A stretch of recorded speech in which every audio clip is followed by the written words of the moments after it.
오늘 중보기도의 그 응답을 누리도록 주님이 우리를 부르고 계십니다.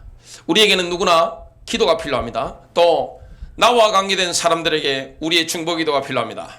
또 우리는 연약함을 다 가지고 있기 때문에 또 잘 나가다가도 어느 순간에 우리가 다운될 때가 있습니다. 위기를 만날 때가 있습니다. 그때 뭐합니까? 서로서로가 중보하는 겁니다. 여러분, 교회는 그리스도의 가족이기 때문에, 그리스도의 몸이기 때문에 분리될 수 없는 거예요. 또각또각 나눠지는 게 불가능한 겁니다. 이 영적 전쟁이라는 것은 우주적인 전쟁입니다. 우리가 우주적인 교회에 들어와 있잖아요. 그러면서 영적 전쟁은 지역적인 전쟁입니다. 지역의 도시에 우리가 처해 있습니다. 자, 그렇기 때문에 본부가 어디 있습니까? 영적 전쟁의 본부는 하늘 보좌에 있습니다. 총대장이 누구십니까? 예수 그리스도입니다. 대장 되신 예수 그리스도께서 전쟁을 지휘하시기 때문에 우리는 이미 승리한 전쟁 가운데 들어온 겁니다. 주님은 우리에게 뭘 요구하십니까? 중보 기도를 원합니다. 나라와 민족을 위해서 중보하길 원합니다. 우리의 북한에 저 어려움 나가 있는 우리 사랑하는 동포들을 위해서 중보하길 원합니다. 교회를 놓고 중보하길 원합니다. 열방을 놓고 중보하길 원하는 거예요. 하나님은 중보자로 우리를 불러주시는 것을 보게 됩니다. 내 이웃을 내 몸과 같이 사랑하라. 내 이웃을 내 자신과 같이 사랑하라. 이 계명을 실천하는 첫걸음이 바로 중보기도입니다. 다른 사람을 위해서 기도하는 게 중보기도입니다. 하나님과 다른 사람 사이에 서서 내가 그 관계가 회복되도록 만드는 게 뭡니까? 바로 중보기도입니다. 오늘 모든 그리스도인들은 다른 사람을 대신해서 하나님의 보좌 앞으로 나아갈 수 있는 신성한 특권이 있다는 사실을 깨닫고 누려야 됩니다. 그래서 하나님은 지금 중보기도자를 찾고 있습니다. 여러분, 중보기도자가 있는, 중재자가 있는 가정은 살아납니다. 그런 민족은 살아납니다. 그런 현장은 살아나는 거예요. 하나님은 중보자를 찾고 있지만 이 세상에 거하는 사람이 많지 않다는 것을 하나님의 가슴 아픈 선포를 통해 알 수가 있습니다. 이사야서 59장 16절, 주께서 사람이 없음을 보시고 중보자가 없음을 이상히 여기셨으므로. 이 세상에 중보자가 많지 않다는 것은 에스겔을 통해 주신 하나님의 실망에 찬 말씀에도 잘 나타나 있습니다. 에스겔서 22장 30절, 이 땅을 위하여 성을 쌓으며 성 무너진 데를 막아서서 나로 멸하지 못하게 할 사람을 내가 그 가운데서 찾다가 찾지 못하였으므로. 여러분, 중보기도를 하게 되면 비로소 하나님 마음을 알게 됩니다. 아, 하나님 아버지 마음이 이런 거구나. 하나님은 우리가 멸망당하는 것을, 한 사람도 멸망당하는 것을 원하지 않아요. 주님은 심판하기를 원하지 않습니다. 살리길 원하는 겁니다. 생명 들어가길 원합니다. 주님은 새롭게 창조되길 원하는 겁니다. 주님이 누가 어느 나라가 망하는 걸 원하시겠어요? 어느 도시가 망하기를 원하시겠어요? 어떤 개인들이 주님이 망하는 걸 기뻐하시겠어요? 그런 것 하나님이 아닙니다. 그러면 하나님과 그 사랑과 하나님과 그 도시가, 하나님과 그 가문이, 하나님과 그 민족이 이렇게 틀어져 있다면 뭐 해야 됩니까? 그 중간에 있어가지고 하나님과 그 관계가 파탄난 그 대상 사이에 서서 뭡니까? 중보할 사람이 필요한 거예요. 이게 얼마나 아름다운 겁니까? 그때서야 비로소 하나님 아버지 마음을 알게 됩니다. 여러분, 중보기도의 능력을 체험하면 나의 영성이 확 업그레이드됐구나, 완전히 펄쩍 뛰었구나, 이걸 깨닫게 됩니다. 여러분, 이 중보기도는 뭐가 있습니까? 승리가 있는 겁니다. 반드시 승리합니다. 예수께서 승리하셨던 것처럼 저와 여러분이 중보기도의 능력을 누리게 되면 어떻게 되느냐? 반드시 승리하게 되는 겁니다.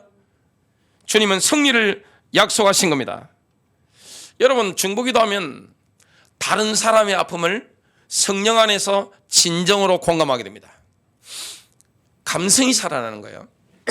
영적 감성이 살아나는 겁니다. 저 북한을 놓고 중보하는 분들 많잖아요. 저 중동을 놓고 이스라엘을 놓고 중보하는 분들 굉장히 많습니다. 대한민국 교회를 놓고, 현장을 놓고 중보하는 분들 굉장히 많습니다. 그러면 성령께서 깨닫게 하시기 때문에 그 아픔을 공감하게 되는 거예요. 영적인 감성이 살아나는 거예요. 여러분, 처삼소 벌초하는 것이라고 있습니다. 처의 삼촌 벌초하니까 저희 삼촌에 대해 잘 모르잖아요. 그러나 벌초하면 어떻게 하겠습니까? 대충 빨리 갑시다. 팍 대충 하고 하잖아요. 근데 감옥에 가 있는 아들을 위해서 중보하는 어머니의 심정은 어떨까요? 피를 토하고 눈물을 토합니다. 저는 그런 어머니들을 여러 번 만났습니다. 다른 거예요. 공감 능력이 다른 거예요. 그래서 진정으로 중보기도의 비밀을 깨달으면 어떻게 됩니까? 영적인 감성이 살아나는 거예요. 그 감성이 하나님 아버지의 마음을 움직이는 거예요. 하늘 보좌를 움직이는 거예요. 변화의 역사가 일어납니다. 첫 번째입니다. 예수 그리스도께서는 우리의 영원한 대제사장으로서 예나 지금이나 영원한 중보자가 되십니다. 중보기도의 모델이 누굽니까? 영원한 중보자이신 예수 그리스도입니다. 예수님은 연속적인 희생제물을 드리셨는데요, 지상 생활 동안 강렬한 눈물로 기도와 간구를 드리셨습니다. 자, 예수님이 십자가 지시기 전에 베드로가 넘어질 것을 아셨습니다. 베드로가 넘어지지 않도록 예수님은 중보기도를 통해서 베드로를 딱 붙잡아주는 겁니다. 여러분, 신앙이 넘어질 사람이 보입니다. 미래가 보이죠? 분명히 알잖아요. 하나님이 미래를 알게 하는 경우가 있습니다. 그러면 어떻게 됩니까? 중보기도를 통해서 그 사람을 딱 붙잡아주는 겁니다. 그 사람은 넘어지고 흔들리고 막 하는데 예수님이 베드로를 딱 붙잡고 있으니까 결국에는 베드로가 어떻게 됩니까? 회복되는 거예요. 기도의 능력이 이런 겁니다. 누가복음 22장 31절부터 32절, 시몬아 시몬아 보라, 사탄이 너희를 밀가부르듯 하려고 요구하였으나 그러나 내가 너를 위하여 내 믿음이 떨어지지 않기를 기도하였노니 너는 돌이킨 후에 내 형제를 굳게 하라. 예수님은 겟세마네 동산에서 부르짖어 기도하셨습니다. 그 부르짖어 기도하면서 십자가 지실 수 있는 영적인 큰 힘을 얻은 거예요. 우리가 중보하려면 뭐 있어야 됩니까? 영적인 힘이 있어야 됩니다. 그러면 뭐 해야 됩니까? 부르짖어 눈물로 기도하는 거예요. 히브리서 5장 7절, 그분께서는 친히 육체로 그하던 때에 자기를 사망으로부터 능히 구원하실 분에게 강렬한 부르짖음과 눈물로 기도와 간구를 드리셨고 또 친히 두려워하셨으므로 하나님께서 들어오셨느니라. 주님이 지상생활 동안에 이렇게 기도하신 겁니다. 강렬한 부르짖음, 눈물, 이게 있었던 겁니다. 이게 중보자입니다. 또 예수님께서는 십자가 위에서 자신을 들으실 때 죄인들을 위해서 극단적인 중보까지 하셨습니다. 얼마나 극단적인 중보를 하시는지 보겠습니다. 자, 이사야 선지자가 이사야서 53장 12절을 보면 이렇게 예수님의 구속 사역에 대해서 예언합니다. 그러므로 내가 그에게 존귀한 자와 함께 몫을 받게 하며 강한 자와 함께 탈취한 것을 나누게 하리니 이는 그가 자기 영혼을 버려 사망에 이르게 하며 범죄자 중 하나로 헤아림을 받았음이니라. 그러나 그가 많은 사람의 죄를 담당하며 범법자를 위하여 기도하였느니라, 중보하였느니라. 이사야서 53장 12절의 가장 놀라운 성취는 누가복음 23장 34절에 보면 십자가 위에서 들으신 예수님의 중보기도에 나옵니다. 아버지여 저들을 용서하여 주옵소서. 저들은 자기들이 하는 일을 알지 못하나이다. 또 이렇게 말씀하셨죠. 저들에게 합당한 심판이 저희에게 내리지게 하옵소서. 그렇게 됐죠. 우리가 심판받아야 될 자리에 주님이 심판받으신 겁니다. 이게 예수님의 극단적인 중보였습니다. 내가 심판받아야 될 자리에 주님이 심판받으신 거예요. 내가 고통당해야 될 자리에 주님이 고통당하신 거예요. 이게 중보자입니다. 놀랍게도 예수님께서는 십자가에서 시작하신 그 중보 사역을 2000년 동안 하나님 보좌 우편에서 지속적으로 하고 계시는 겁니다. 지금 주님은 뭡니까? 중보자로 계십니다. 하늘 보좌에서 우리를 위해서 중보하시는 거예요. 우리를 위해서 변호하시는 거예요. 우리의 변호인이 되시는 거예요. 우리의 변호사가 되시는 거예요. 검사가 누굽니까? 사탄입니다. 예수님은 뭡니까? 우리의 변호인입니다. 히브리서 7장 24절부터 25절, 예수는 영원히 계심으로 그 제사장 직분도 갈리지 아니하느니라. 그러므로 자기를 힘입어 하나님께 나아가는 자들을 온전히 구원하실 수 있으니 이는 그가 항상 살아 계셔서 그들을 위하여 간구하심이라. 그들을 위하여 중보하심이라. 저와 여러분이 승리할 수 있는 원동력이 뭡니까? 예수님의 중보기도입니다. 두 번째입니다. 성령님께서는 우리가 그리스도의 모범을 따라 중보할 수 있도록 우리에게 성령의 감동을 주십니다. 성령께서 감동하셔서 중보하도록 이끌어 가시는 거예요. 어떨 때는 배우자를 위해서, 자녀를 위해서, 목회자를 위해서, 또 어떤 특정한 성도를 위해서, 민족을 위해서, 가정을 위해서, 이스라엘을 위해서 성령께서 중보하도록 우리를 감동하시는 거예요. 전혀 모르고 있다가 어떻게 됩니까? 우리는 눈앞에 것밖에 잘 모릅니다. 그리고 예측을 하더라도 틀릴 수 있습니다. 주님은 전후 좌우 또 모든 거 입체적으로 모든 차원의 거 지금 차원이 뭐 1차원, 2차원, 3차원이 있는데 주님의 차원은 뭡니까? 4차원, 5차원, 6차원, 7차원, 8차원, 9차원 어마어마한 거죠. 이 모든 것을 주님께서는 그냥 입체적으로 한꺼번에 보고 계십니다. 그렇기 때문에 우리는 모르잖아요. 내 자녀의 상황을 모릅니다. 그리고 우리 부모님의 미래를 모릅니다. 대한민국의 미래를, 진로를 모를 때가 있습니다. 교회의 미래를 모를 때가 있습니다. 목회자에게 닥칠 위험을 모를 때가 있습니다. 근데 성령님이 감동하셔서 뭡니까? 중보하게 하시는 거예요. 그러면 뭐가 있습니까? 승리가 있는 겁니다. 해방이 있는 겁니다. 치유가 있는 겁니다. 능력이 있는 거예요. 우리는 성령의 인도 아래 아브라함처럼 우리의 지각을 가지고 중보할 수 있습니다. 우리의 지각을 사용하는 거죠. 하나님께서는 이렇게 말씀했습니다. 내가 하려는 것을 아브라함에게 숨기겠느냐? 그러면서 아브라함에게 소돔 고모라가 멸망할 거야, 이렇게 살짝 기뜸해 주셨습니다. 하나님이 미래를 알려주신 겁니다. 하나님 어떤 도시에 대해서, 그 소돔에는 조카 롯이 있습니다. 가문이 있단 말이죠. 그 소돔에 대해서 미래를 알려주신 겁니다. 하나님이 여러분의 자녀의 미래에 대해서, 여러분 배우자의 미래에 대해서, 사업체의 미래에 대해서, 교회의 미래에 대해서, 목회자의 미래에 대해서, 나라의 미래에 대해서 알려주실 수 있단 말이죠. 성령님이시니까. 그 정보를 우리가 미리 받을 때가 있습니다. 그럼 뭡니까? 중보기도의 자리에 나아가야 되는 거예요. 부담을 가지고 나아가야 되는 거예요. 내가 뭘 지는 겁니까? 그 중보 대상에 대한 십자가를 지는 거예요. 그 고통을 내가 공감하는 거예요. 내가 지고 가는 거예요. 자, 창세기 18장 22절부터 23절, 그 사람들이 거기 있었더나 소돔으로 향하여 가고 아브라함은 여호와 앞에 그대로 섰더니, 이게 중보자입니다. 아브라함이 가까이 나아가 이르되 주께서 의인을 악인과 함께 멸하려 하시나이까? 아브라함은 하나님과 소돔 사이에 서가지고 주님을 몸가시도록 뭡니까? 딱 붙잡은 겁니다. 몇 번 붙잡았죠? 6번. 여러분, 중보자는요 끊임없이 중보해도 됩니다. 시끄러! 기도 그만해! 짜증나! 이렇게 말씀하시는 법이 한 번도 없습니다. 성경에 그런 거 안 나와요.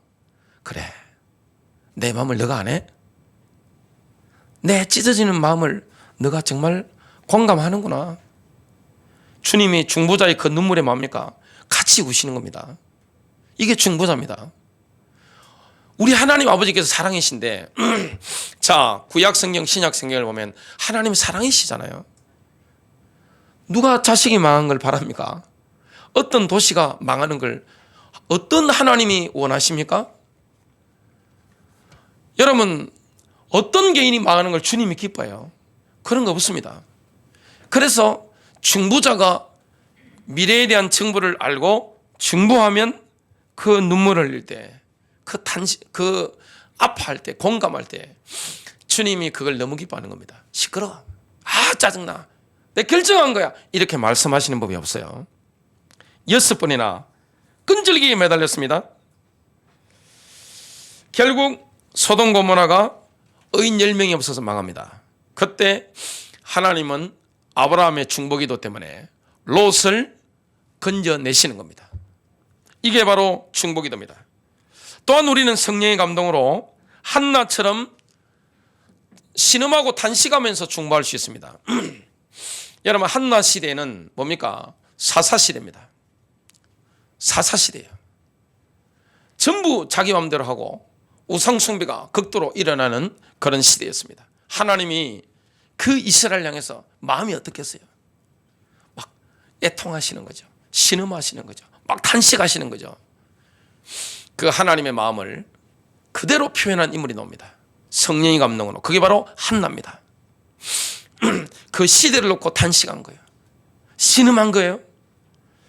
여러분, 한나가 고통의 극단까지 가지 않았다면 중보자 될 수 없습니다. 한나가 얼마나 미모가 출중하고 굉장히 뛰어난 여자인지는 남편이 그 아내를 대하는 걸 보면 알 수 있습니다. 존중하고 극진하게 한단 말이죠. 근데 뭐가 없습니까? 자녀가 없는 거예요. 고통이 심각한 거예요. 그 고통이 없었으면 한나는 그렇게 간절하게 하나님 앞에 나아가서 기도하지 않습니다. 이게 은혜의 역설입니다. 우리의 고통이 오는 거, 절망스러운 상황이 오는 거, 내가 어떻게 할 수 없는 막다른 골목에 내가 처해지는 거, 너무너무 눈물이 나고 고통스러운 현실, 이게 뭡니까? 나를 영적으로 깨우는 겁니다. 영이 깨어나는 거예요. 사람은 막다른 골목에 다다르지 않으면 영이 깨어날 수 없어요. 안 그런 사람 있나요? 성경을 보세요. 고통 가운데 뭡니까? 영계가 확 열리는 겁니다. 하늘문이 열리는 거예요. 지금은 요한계시록을 이렇게 봐야 되는 때다고 기독교 찬양 가수인 CCM 가수인 소양 자매가 이렇게 인터뷰한 걸 제가 읽어봤습니다. 자, 요한계시록을 영감을 받았던 사도 요한. 여러분, 사람은 말년이 좋아야 된다 하잖아요. 말년이 편해야 되는데 말년이 비참한 인물들 나옵니다. 누굽니까? 바울. 바울만큼 육신적으로 말년이 비참한 사람이 있나요? 동지들 다 떠나갔어요. 외롭게 홀로 추위에 떨면서 있습니다. 언제 죽을지 몰라요. 사도 요한, 그 노인이, 백발의 노인이 죽을 날이 더 가까운 이때에 어디 갑니까? 밤모섬에 가서 광산 노동자로 일하는 거예요. 그때 주의 날에 하늘문이 열리고 영감이 확 임하면서 뭡니까? 계시가 임하는 거예요. 동영상을 실제로 본 거예요. 재림의 때를 언제 열립니까? 그런 게 에스겔에게 언제 열렸죠? 이사야에게 언제 열렸습니까? 예레미야에게 그 영계가 언제 열렸습니까? 편안할 때입니까? 편안할 때는 영계가 열릴 수가 없어요. 배가 부른데, 그죠? 육신정이 너무 좋은데 어떻게 영계에 들어갑니까? 어려움 왔을 때, 인생의 절망을 만났을 때, 막다른 한계에 내가 도달했을 때 많으냐? 영계가 확 열리는 거예요. 이게 은혜의 역설입니다. 한나가 그게 되어진 겁니다. 사무엘상 1장 13절 한나가 속으로 말하며 입술만 움직이고 음성은 들리지 아니하므로 엘리는 그가 취한 줄 생각한지라. 지금 한나는 이렇게 기도하고 있는데 엘리는 뭡니까? 영적으로 완전 마시간 거예요. 지금 상한 음식하고 똑같은 거예요. 결국에 출산의 고통, 애통, 신음, 탄식, 이 이후에 사무엘 시대가 열리는 겁니다. 여러분, 사무엘이 얼마나 큰 일을 한지 아세요? 에베네셀 응답을 받은 겁니다. 가나안 땅을 블레셋 공격으로부터 지키는 겁니다. 가나안 땅의 경영권을 지키는 거예요. 그럴 뿐만 아니라 살로왕을 세웠고 나중에 다윗에게 기름을 부고 왕으로 세운 겁니다. 새로운 시대를 또 연 거예요.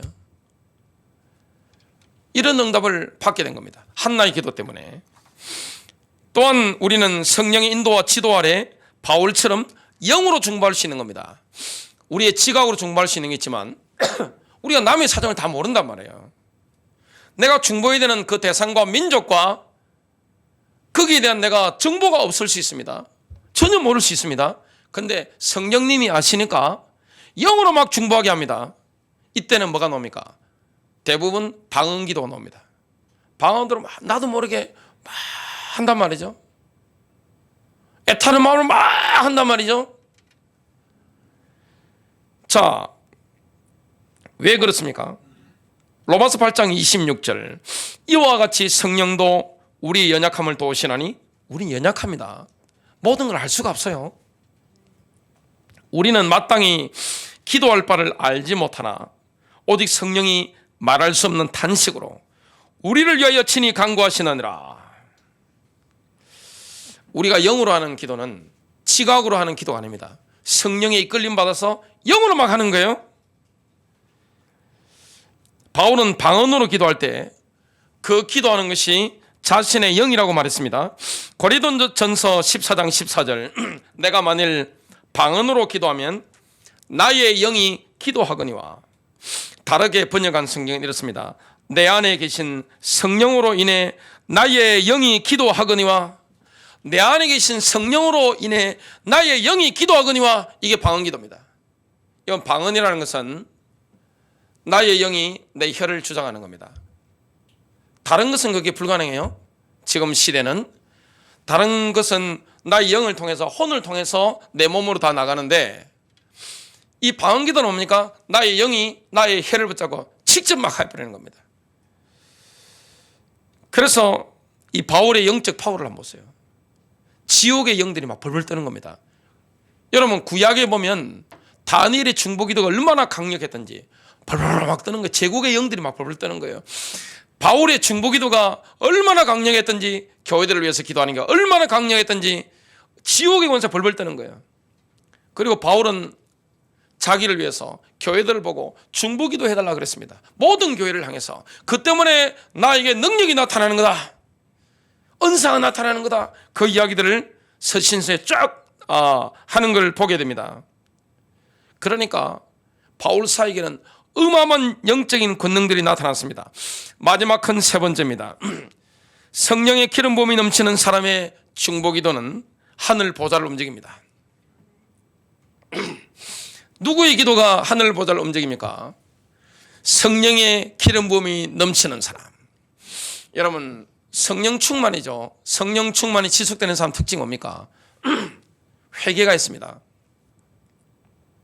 여러분, 나의 죄를 회개하지 않고 나의 불신앙을, 나의 육신의 불신앙을, 걱정, 근심, 염려에 사로잡혀 있었던 나의 죄를, 불신앙을 염려하지 않고 이런 것을 회개하지 않고 여러분, 성령 충만 속에 누릴 수 있습니까?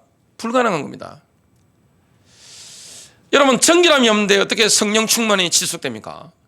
내가 영적인 집중력이 없는데 어떻게 성령 충만이 집중될 수 있나요? 성령 충만이 지속되는 사람의 중보기도, 성령의 기름 부으심이 헐로 넘치는 사람의 중보기도에는 하늘 보좌를 움직이는 능력이 있습니다. 자, 중보기도의 능력이 언제 나타납니까? 중보기도의 능력은 성령님의 영감에 의해 다른 사람의 아픔을 나의 아픔으로 공감할 때 비로소 나타납니다. 이건 내 힘이 아닙니다. 누가 아픈 사람을 놓고 내가 중보한단 말이죠. 그 아픔이 내가 느껴지는 거예요. 마음이 상한 사람을 놓고 우리 중보할 때 그 상한 마음이 내게 느껴지는 거예요. 이 성령이 하시는 겁니다. 그 상대방의 슬픈 마음이 내게 막 아려오는 거예요. 가슴이 아리고 그 민족의 아픔이 막 아려오고 다릅니다. 북한을 놓고 우리는 기도하잖아요. 참 안 됐다, 참 안타깝다 기도하는데, 북한에서 내려온 분들 북한을 놓고 기도하는 게 마인드가 다르더라고요. 그냥 북한만 생각하면 뭐합니까? 웁니다. 그냥 눈물이 나는 거예요.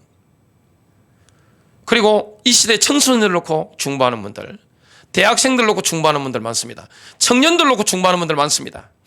가문의 식구들 놓고 중보하는 분들 많습니다. 그 아픔이 내게 아픔으로 막 다가오는 거예요. 그 고통이 내게 막 다가오는 거예요. 그리스도인들이 중보자가 될 수 있는 것은 그리스도인들 안에 참 중보 기도자이신 성령님이 거하시기 때문입니다. 성령님이 내 안에 거하시면서 나를 통하여 중보 기도를 막 하게 하시는 거예요. 성령의 초자연적인 불길이 내 안에서 막 타오르는 거예요. 이건 지각이 아닙니다. 나의 영이 기도하는 거예요.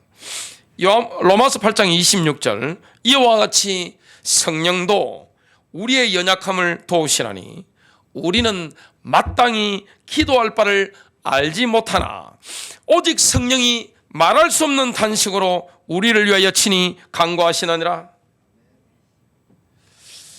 참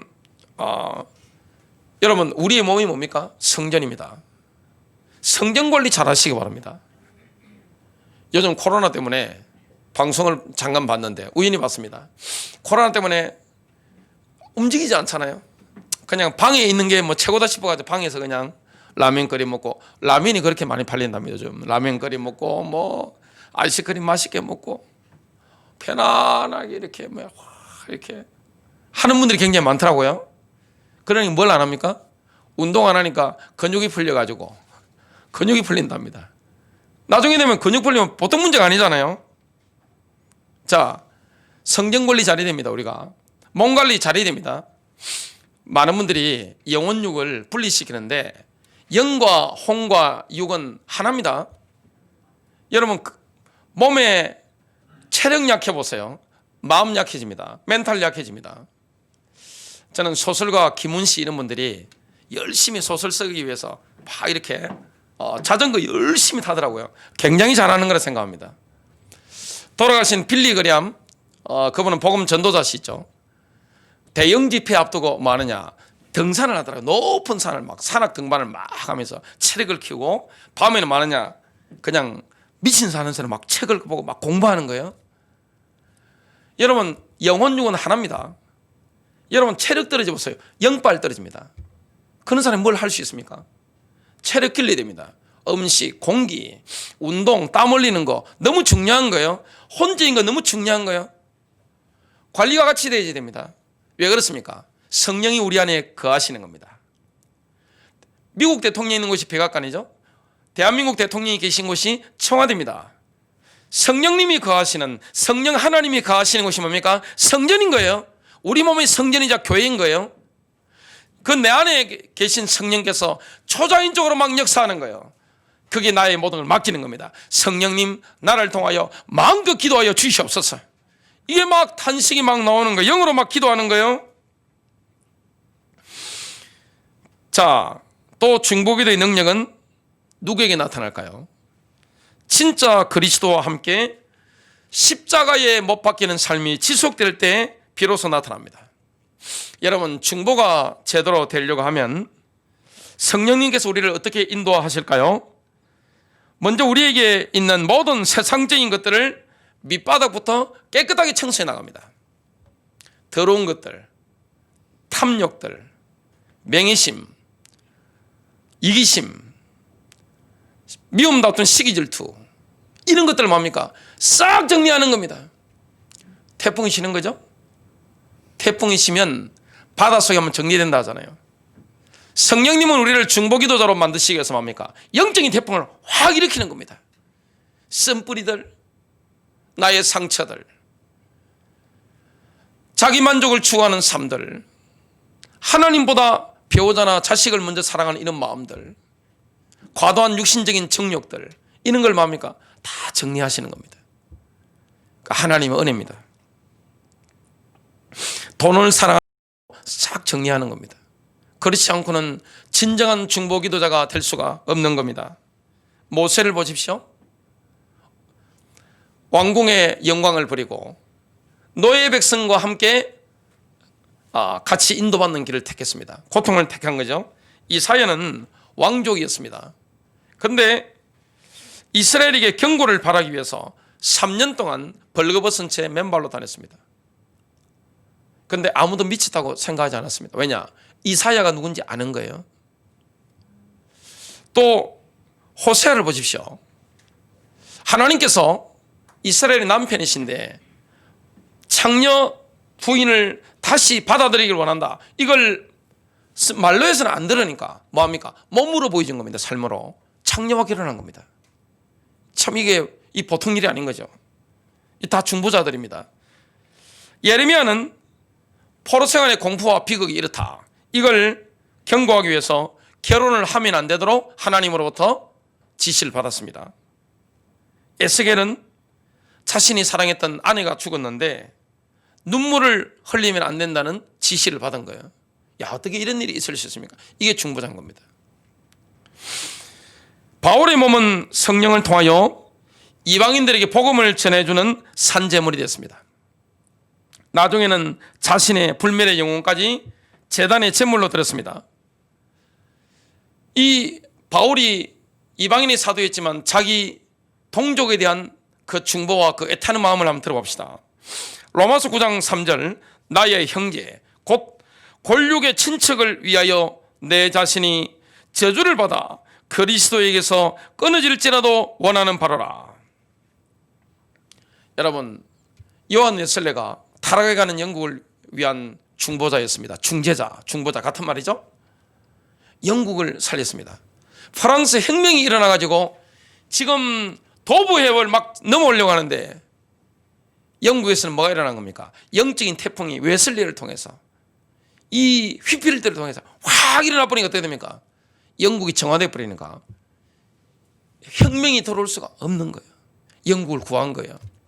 윌리엄 부스는 정말 소외된 영국의 아이들, 버려진 사람들을 향한 중재자가 된 겁니다.